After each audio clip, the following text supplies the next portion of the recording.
അഹമ്മദാബാദിലുണ്ടായ വിമാനാപകടത്തിൽ മരിച്ച രഞ്ജിത എന്ന് പറയുന്ന മലയാളിയുടെ വീഡിയോ ആണ് ഇപ്പോൾ സോഷ്യൽ മീഡിയയിൽ വൈറലായിക്കൊണ്ടിരിക്കുന്നത് കേട്ടോ.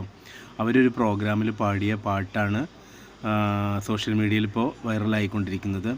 കണ്ണ് നിറയാതെ ആർക്കും അത് കാണാൻ കഴിയില്ല, കാരണം അത്രയും സങ്കടം നിറഞ്ഞൊരു കാര്യം.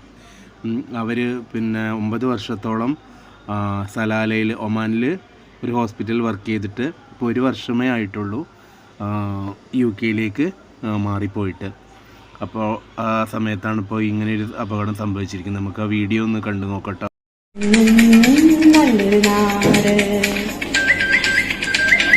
തുമ്പയും തുളസിയും കുടമുല്ലപ്പൂവും കയ്യാൽ വിരിയണ മലനാട്, വേലയും പൂരവും കൊടിയേറിൻ കാവിൽ വെളിച്ചപ്പാടുരയണ വള്ളുവനാട്, ഉൾവിളി പെണ്ണായി ചമഞ്ഞൊരു നല്ലൊരു നാട്.